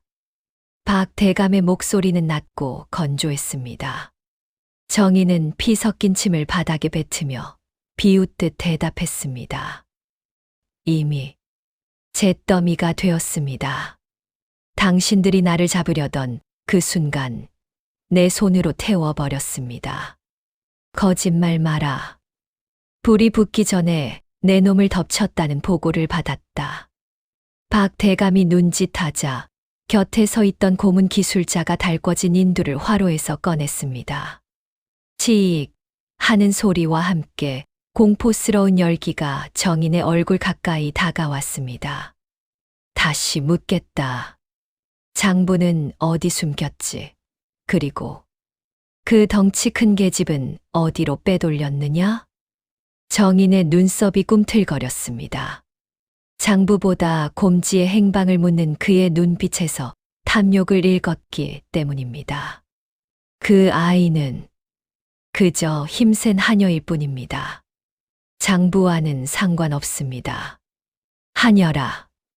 과연 그럴까? 박대감이 기괴한 웃음을 흘리며 정인의 턱을 거칠게 움켜쥐었습니다. 내가 목숨 걸고 지키려던 그 하녀의 등에 내 오랜 수건인 왕의 밀지가 새겨져 있다는 걸 내가 모를 줄 알았느냐? 정인의 동공이 흔들렸습니다. 곰지의 등에 있는 흉터가 왕실의 비밀이었다니. 최진사 아버님이 곰지를 데려온 진짜 이유가 그것이었단 말인가. 정인은 혼란스러웠지만 내색하지 않으려 안간힘을 썼습니다. 무슨 헛소리입니까? 소설을 너무 많이 읽으셨군요. 끝까지 시치미를 떼는구나. 박대감은 정인의 턱을 놓고 고문 기술자의 손에서 인두를 받아들었습니다. 내가 입을 열지 않아도 좋다. 어차피 그 늙은이와 곰탱이 같은 계집은 다시 너를 찾으러 올 테니까. 쥐새끼들은 덫에 걸린 동료를 보고 그냥 지나치지 못하는 법이지. 박대감은 인두 끝을 정인의 눈앞에서 흔들며 잔인하게 속삭였습니다. 내 비명소리가 저 바깥까지 들리게 해주마. 그래야 그들이 더 빨리 달려오지 않겠느냐? 정인은 공포에 질려 숨이 가빠왔습니다. 하지만 그녀는 비명을 지르는 대신 혀를 깨물 각오로 입을 앙다물었습니다. 내가 소리치면 곰지가 듣는다. 내가 무너지면 아버님과 곰지가 위험해진다. 곰지야, 오지 마라. 제발. 멀리 도망가거라. 정희는 마음속으로 수천 번 곰지의 이름을 불렀습니다. 시작해라. 박 대감의 차가운 명령이 떨어지자 고문실의 문이 닫히고 끔찍한 파열음이 지하 감옥을 울렸습니다. 하지만 그곳에서 새어나오는 것은 비명이 아닌 고통을 삼키는 신음과 도끼 서린 침묵뿐이었습니다. 그 시각 박 대감의 저택 담장 너머 어두운 골목. 곰지는 바닥에 귀를 대고 있었습니다. 짐승처럼 예민해진 그녀의 청각에 지하 깊은 곳에서 울리는 미세한 진동이 전해져 왔습니다. 그것은 마님의 냄새, 그리고 고통의 소리였습니다. 마님. 곰지가 당장이라도 담벼락을 부수고 들어갈 기세로 일어섰습니다. 눈물이 피눈물처럼 흘러내렸습니다. 안 된다. 최 진사가 곰지의 어깨를 짓누르며 말렸습니다. 그의 손 역시 부들부들 떨리고 있었습니다. 지금 들어가면 개죽음이다. 며느리의 희생을 헛되이 할 셈이냐. 하지만 마님이 아파하십니다요. 저 때문에. 곰지는 소리 없는 오열을 토해냈습니다. 자신의 무력함, 그리고 자신이 가진 힘이 고작 짐술에나 끄는 데 쓰였다는 사실이 뼈저리게 후회되었습니다. 최 진사는 곰지의 멱살을 잡고 어둠 속으로 끌고 갔습니다. 울지 마라. 눈물은 사치다. 지금 내가 해야 할 일은 우는 것이 아니라 놈들의 목줄을 끊을 이빨을 가는 것이다. 최 진사의 눈에서 서늘한 살기가 뿜어져 나왔습니다. 두 사람은 피 냄새가 진동하는 저택을 뒤로 한 채 더 깊은 어둠 속으로 사라졌습니다. 이제 남은 것은 처절한 복수뿐이었습니다. 차가운 빗소리만이 가득한 성황당 안, 곰지는 젖은 집단 위에 웅크리고 앉아 있었습니다. 초점 잃은 눈동자는 허공을 응시했고 입술은 마님 하며 헛소리처럼 정인의 이름만 되뇌었습니다. 자신의 무능함이 뼈에 사무쳐 곰지의 영혼은 이미 죽은 것과 다름없었습니다. 최 진사는 말없이 검을 닫고 있었으나 그의 손끝 역시 미세하게 떨리고 있었습니다. 며느리가 지옥불에 던져진 밤 아무것도 하지 못하고 도망쳐 나온 자신이 증오스러울 뿐이었습니다. 바스락. 빗소리 사이로 낯선 인기척이 들렸습니다. 최 진사가 반사적으로 검을 뽑아 입구를 겨누었습니다. 누구냐? 어둠 속에서 비틀거리는 그림자가 나타났습니다. 삿갓을 벗어 던지자 드러난 얼굴, 바로 장포수였습니다. 그는 온몸이 흙투성이가 된 채 거친 숨을 몰아쉬고 있었습니다. 장군님, 늦어서 죄송합니다. 장포수, 자네가 여길 어떻게 알고? 범 잡던 솜씨로 흔적을 쫓았습니다. 그리고 이것을 가져왔습니다. 장포수는 품속에서 비단 보자기 하나를 꺼내 펼쳤습니다. 그것은 박 대감 저택의 상세한 구조가 그려진 설계도였습니다. 박 대감 집에서 일하던 목수놈을 족쳐서 얻어냈습니다. 놈들의 경비가 삼엄하여 개미 새끼 한 마리 들어가기 힘들지만 유일한 틈이 있습니다. 장포수가 설계도의 한 구석, 하수구가 연결된 통로를 가리켰습니다. 하지만 최 진사의 표정은 어둡기만 했습니다. 설령 들어간다 한들 놈들의 사병스 빙이 수백이다. 우리 셋으로는 역부족이야. 무거운 침묵이 감돌았습니다. 그때 구석에 박혀있던 곰지가 힘없이 고개를 들었습니다. 제가 미끼가 되겠습니다요. 뭐라? 제가 정문으로 들어가 놈들의 시선을 끌겠습니다. 그 사이에 나리가 마님을 구하십시오. 제 목숨 하나면 족하지 않습니까? 곰지의 목소리는 체념으로 가득 차 있었습니다. 자신을 그저 고기 방패로 쓰라는 뜻이었습니다. 이 녀석아, 내 목숨을 하찮게 여기지 마라. 정인이가 널 살린 이유를 모르겠느냐? 최 진사가 호통을 쳤지만 곰지는 텅 빈 눈으로 중얼거렸습니다. 전 그냥 힘센 밥벌레일 뿐입니다. 부모도 버린 괴물인데 사는 게 무슨 의미가 있겠습니까요? 그 순간 번개가 콱광 하고 내리꽂히며 성황당 안을 대낮처럼 밝혔습니다. 그 강렬한 섬광과 천둥 소리가 곰지의 뇌리를 강타했습니다. 이이 또다시 날카로운 이명이 들려왔습니다. 하지만 이번엔 두통이 아니었습니다. 10년 동안 굳게 닫혀있던 기억의 댐이 완전히 무너져 내리는 소리였습니다. 회상 장면 10년 전, 불타는 경복궁의 밀실. 어린 곰지가 울고 있습니다. 그 앞에는 피를 토하며 쓰러져 가는 왕이 있습니다. 울지 마라. 너는 괴물이 아니다. 왕은 떨리는 손으로 어린 곰지의 투박한 손을 잡습니다. 내가 가진 그 힘은 하늘이 조선을 지키라고 내린 축복이니라. 내 마지막 뜻을 내 등에 새기노니 훗날 이 뜻을 바르게 펼칠 자가 나타나면 그를 지키는 방패가 되어다오. 왕의 눈에서 눈물이 흘러내립니다. 살아라. 살아서 너의 힘이 저주가 아니라 구원임을 증명하거라. 아, 곰지의 입에서 탄식이 흘러나왔습니다. 기억이 돌아왔습니다. 10년 전 자신을 버린 부모 대신 너는 축복이다라고 말해준 유일한 사람. 자신을 살리기 위해 등을 떠밀었던 왕의 마지막 유언. 곰지는 떨리는 손으로 자신의 등 뒤를 감싸 안았습니다.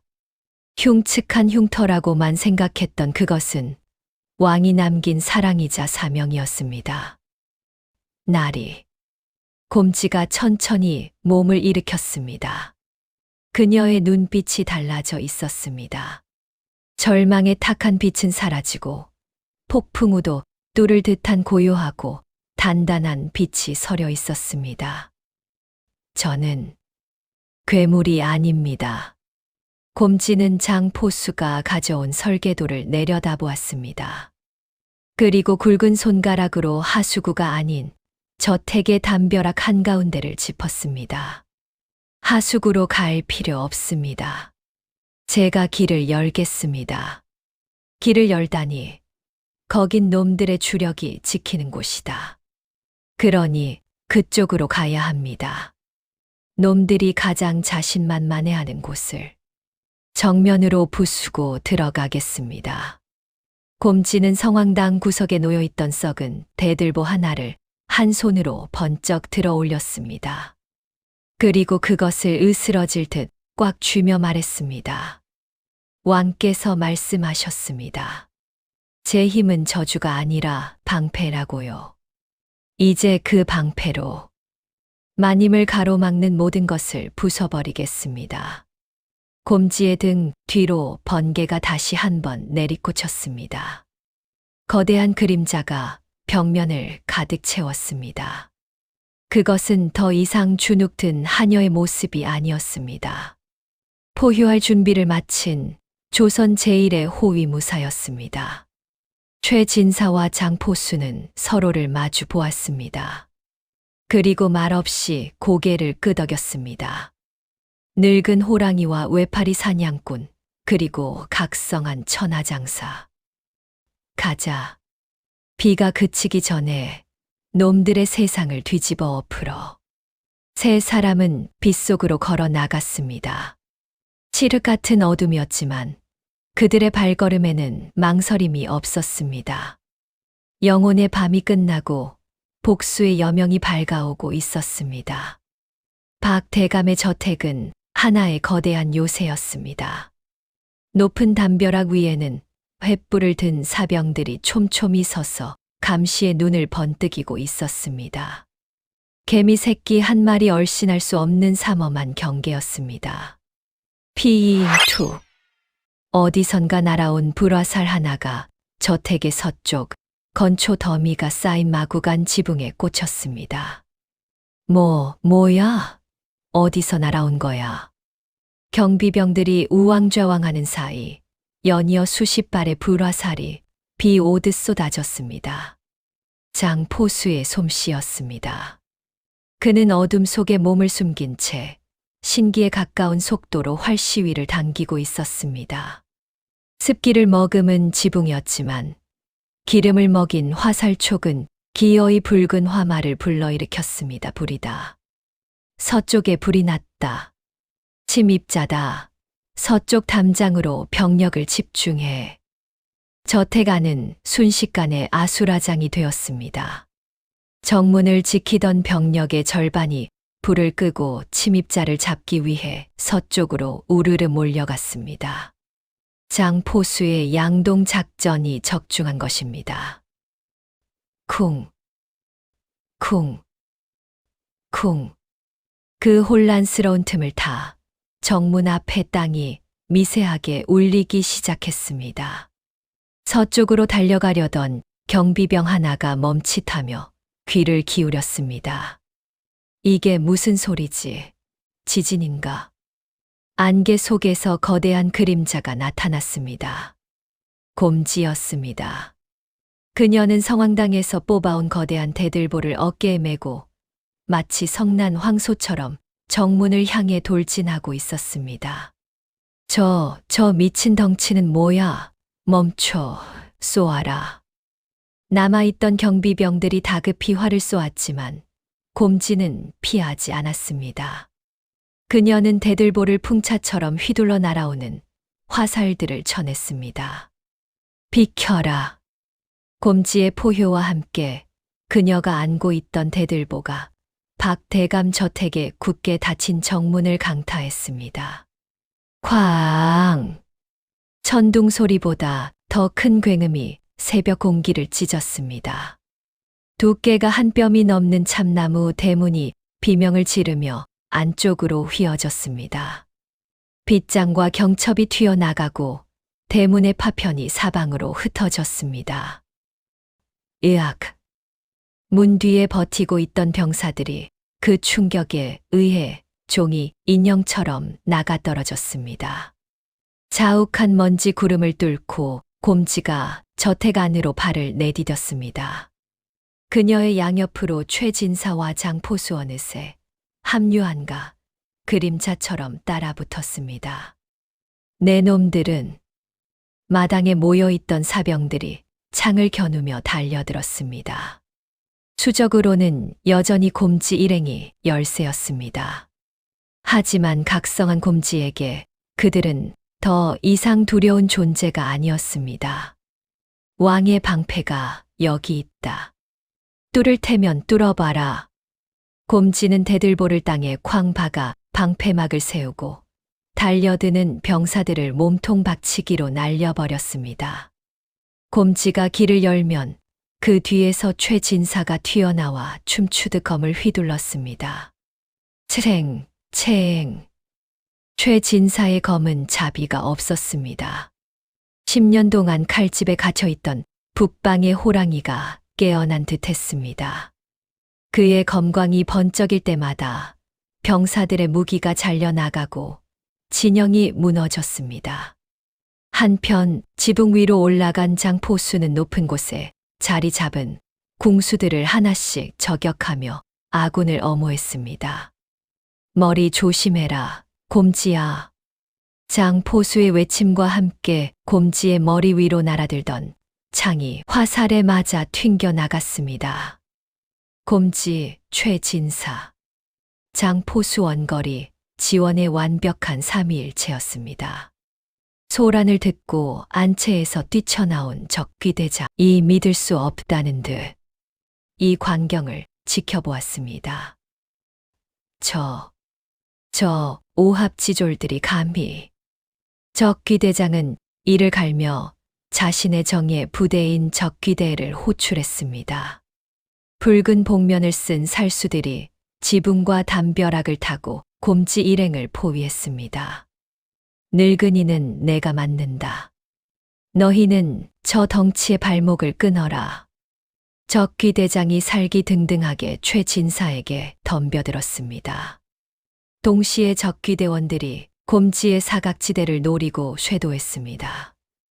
주인 어르신, 뒤쪽입니다.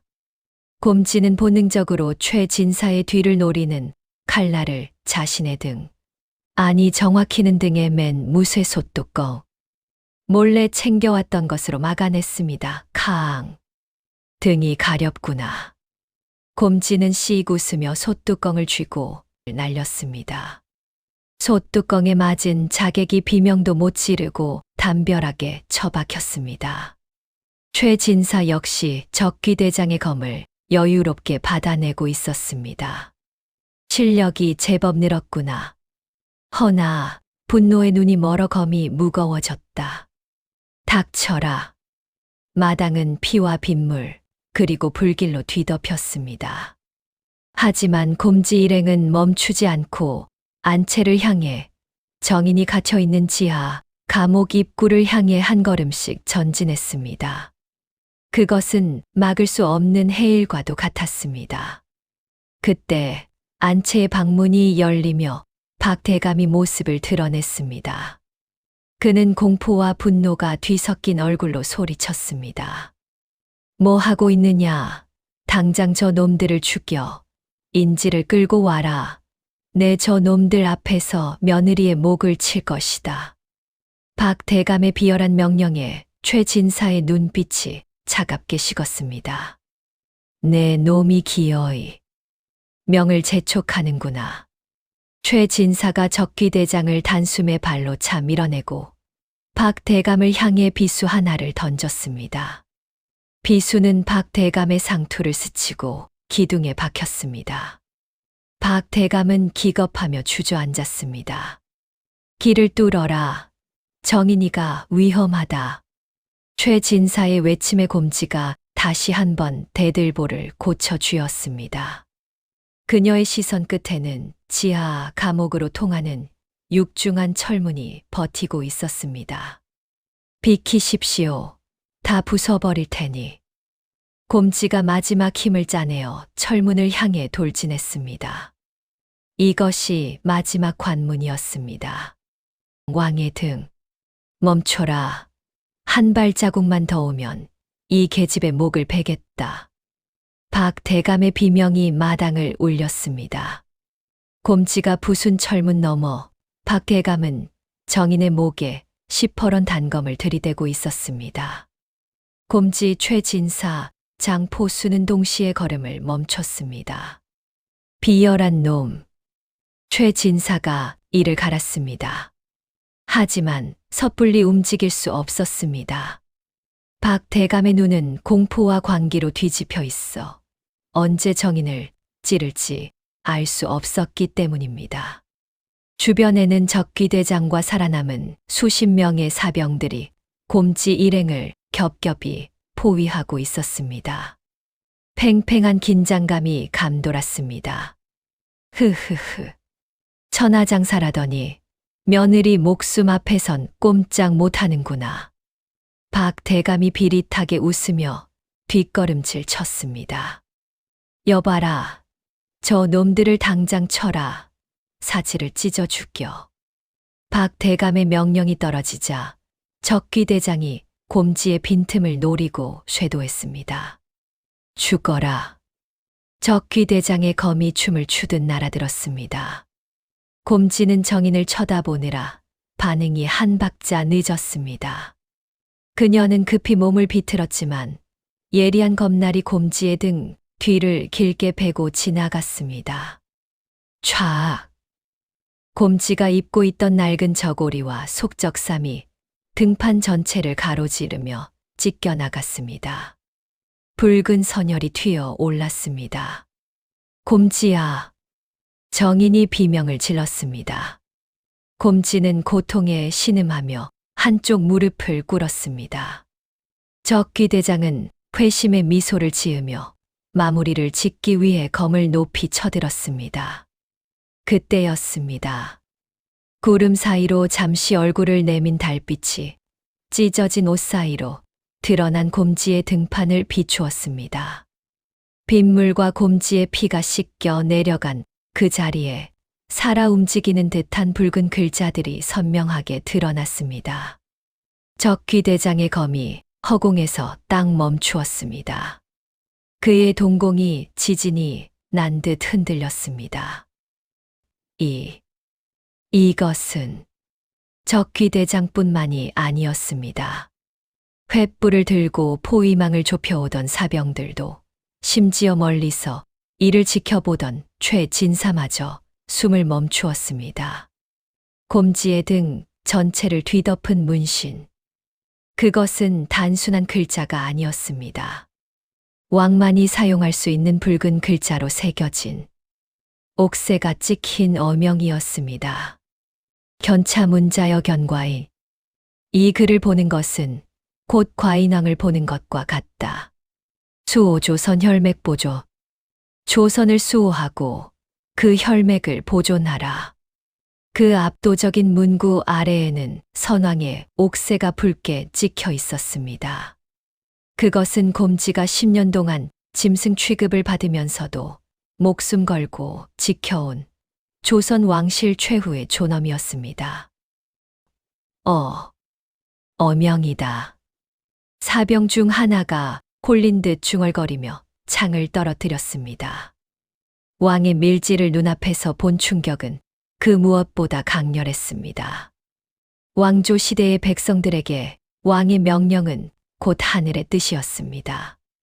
감히 어명이 새겨진 몸에 칼을 댄다는 것은 삼족이 멸해질 영모나 다름없었습니다. 무엇들 하느냐, 저건 가짜다. 그냥 문신일 뿐이야. 박 대감이 앙를 썼지만 그의 목소리는 떨리고 있었습니다. 최진사가 천천히 걸어 나왔습니다. 그는 곰지의 등 앞에 서서 주변의 병사들을 향해 사자후를 토해냈습니다. 네 이놈들, 선왕 전하의 친필과 옥새가 보이지 않느냐? 감히 어느 안전이라고 칼을 겨누느냐? 최진사의 호령에 쩌렁쩌렁한 기백이 실렸습니다. 어명을 뺀 자 역적으로 다스릴 것이다. 지금이라도 무릎 꿇는 자는 목숨만은 부지할 것이나 계속 덤비는 자는 구족을 멸하리라. 쨍그랑투. 사병들이 하나둘 무기를 버리기 시작했습니다. 적귀대장마저 검을 거두고 뒷걸음질 쳤습니다. 그는 살수였지만 동시에 조선의 무인이었습니다. 왕의 등판을 뵐 수는 없었습니다. 안 돼. 내가 주는 돈이 얼만데. 박 대감은 멘붕에 빠졌습니다. 자신의 사병들이, 자신이 고용한 자객들이 곰지라는 거대한 왕의 권위 앞에 스스로 무너져 내리고 있었습니다. 곰지가 천천히 자리에서 일어났습니다. 등에서는 피가 흘렀지만 그녀는 그 어느 때보다 거대하고 위험 있어 보였습니다. 그녀가 박 대감을 향해 한 걸음씩 다가갔습니다. 오지 마. 오면 인연을 죽일 거야. 박 대감이 정인의 목에 칼날을 더 깊이 박으려 했습니다. 정인의 목에서 핏방울이 흘러내렸습니다. 하지만 곰지의 눈빛은 흔들리지 않았습니다. 놔라. 곰지의 낮지만 묵직한 한마디. 내 등에는 왕의 뜻이 있고 내 앞에는 내가 지킬 사람이 있다. 내 놈 따위가 막을 수 있는 길이 아니다. 곰지가 바닥에 떨어져 있던 자신의 무기, 그 부서진 대들보 조각을 발로 툭 찼습니다. 대들보 조각이 공중으로 튀어 올랐습니다. 에잇! 곰지는 튀어 오른 대들보 조각을 박 대감을 향해 대포알처럼 쳐냈습니다. 퍽! 으악! 대들보 조각은 정확히 박 대감의 어깨를 강타했습니다. 박 대감은 비명을 지르며 뒤로 나동그라졌고 손에 들고 있던 단검이 허공으로 날아갔습니다. 지금이다. 정인이 재빨리 박 대감에게서 벗어나 달려 나왔습니다. 마님. 곰지가 달려가 정인을 와락 끌어안았습니다. 피와 땀 그리고 빗물이 뒤섞인 포옹이었습니다. 끝났다. 곰지야, 이제 다 끝났어. 정인이 곰지의 찢어진 등판을 어루만지며 흐느꼈습니다. 쓰러진 박 대감은 고통에 몸부림치며 기어가려 했지만 어느새 다가온 최진사의 칼끝이 그의 목을 겨누었습니다. 내 죄는 왕의 이름으로 그리고 내 죽은 벗정인의 아버지의 이름으로 물을 것이다. 주변의 사병들은 모두 바닥에 엎드려 머리를 조아리고 있었습니다. 그것은 힘으로 굴복시킨 승리가 아니었습니다. 10년 전 어린 무수리가 목숨 걸고 지켜낸 충심이 만들어낸 진정한 승리였습니다. 어둠이 걷히고 동쪽 하늘에서 붉은 해가 떠오르고 있었습니다. 그 햇살이 곰지의 등에 새겨진 붉은 글씨를 찬란하게 비추었습니다. 10량짜리 여종은 이제 없었습니다. 그곳엔 조선을 지켜낸 위대한 호위무사가 서 있을 뿐이었습니다. 가게 입구에는 천하장사 곰탕이라는 커다란 현판이 걸려 있습니다. 글씨가 굵직하고 힘이 넘치는 것이 누가 썼는지 한눈에 알 수 있습니다. 가게 안은 북새통입니다. 손님들이 줄을 서서 기다리고 있습니다. 여기 국밥 2그릇 더. 이 집 고기 육질이 아주 끝내줘. 그때 주방에서 우렁찬 대답 소리가 들려옵니다. 예, 갑니다요. 부엌에서 곰지가 등장합니다. 예전의 꾀죄죄한 모습은 온데간데 없고 깨끗한 무명 저고리의 머리에는 질끈동여맨 두건을 쓰고 있습니다. 놀랍게도 곰지는 한 손에는 뚝배기 5개가 올려진 쟁반을, 다른 한 손에는 거대한 수육 접시를 들고 춤추듯 테이블 사이를 누비고 있습니다. 자, 뜨거우니 조심하십시오.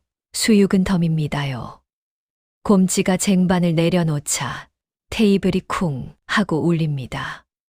손님들은 곰지의 덩치와 덤으로 주는 수육양에 입을 다물지 못합니다. 허허, 역시 천하장사 사장님 인심이 후하구만. 돈괴 앞에서는 정인이 엽전 꾸러미를 정리하느라 정신이 없습니다. 그녀의 얼굴에는 이제 그늘 대신 생기가 가득합니다. 곰지야, 저기 아제네 깍두기 더 드려라. 그리고 아버님 술상 좀 봐드리고. 알겠습니다, 마님. 곰지는 깍두기 항아리를 한 손으로 번쩍 들어 상에 가져다 주고는 가게 구석 상석에 앉아있는 최진사에게 달려갑니다. 최진사와 장포수는 대낮부터 막걸리 잔을 기울이며 신선 노름을 하고 있습니다. 거참, 곰지야. 고기가 너무 두꺼워서 씹기가 힘들구만. 늙은이 배려 좀 해다오. 에이, 나리도 참. 고기는 씹어야 맛 아닙니까요? 턱 운동하시고 오래오래 사셔야죠. 곰지의 능청스러운 대꾸에 최진사와 장포수가 껄껄 웃음을 터뜨립니다. 사실 한 달 전 조정에서 칙사가 내려와 곰지에게 정식 무관 벼슬을, 최진사에게는 복권을 제안했었습니다. 하지만 세 사람은 정중히 거절했습니다. 저희는 그저 따뜻한 밥 한 끼 배불리 먹고 마음 편히 자는 것이 소원입니다. 대궐의 높은 담장은 저희에게 맞지 않습니다. 낮 장사를 마치고 곰지는 가게 문을 걸어 잠그고 식구들과 함께 늦은 점심을 먹습니다. 곰지의 밥그릇은 남들의 3배 크기인 양푼입니다. 아이고, 우리 곰지 잘 먹는다. 10량 주고 데려왔을 땐 쌀독 거덜날까봐 무서웠는데 이젠 내가 쌀독을 채워주는구나. 정인이 곰지의 밥 위에 고기를 얹어주며 웃었습니다. 헤헤. 그때 저 안 데려가셨으면 어쩔 뻔했습니까요. 이 맛있는 국밥도 못 만들고. 곰지가 볼이 미어지도록 밥을 밀어 넣으며 오물거렸습니다. 최진사는 곰방대를 물고 그 모습을 흐뭇하게 바라보았습니다. 10량이라. 이제는 천금을 줘도 못 바꿀 보물이지. 최진사의 말에 곰지가 쑥스러운 듯 코를 훌쩍였습니다. 근데 나리, 저 진짜 궁금한 게 있습니다요. 뭐냐? 제 등판에 있는 그 글씨. 지우면 안 됩니까요? 목욕할 때마다 아줌마들이 깜짝깜짝 놀랍니다요. 허허, 이 녀석. 그게 어떤 글씨인데 지우느냐? 왕이 보증한 천하장사 인증서 아니냐? 아, 그래도 장가, 아니 시집 가려면 등판이 좀 고와야 하는데. 곰지의 엉뚱한 걱정에 식구들 모두 웃음보가 터졌습니다. 따사로운 오후 햇살이 국밥집 창가로 쏟아져 들어왔습니다. 곰지의 등 뒤, 옷 위로 살짝 비치는 붉은 글씨가 햇살을 받아 반짝였습니다. 이제 그녀는 왕의 밀지를 지키는 비밀 병기가 아니라 사람들의 배고픈 속을 채워주는 든든한 이웃으로 살아가고 있습니다. 물론 행패 부리는 진상 손님이 오면 가끔 대들보를 들긴 하지만요.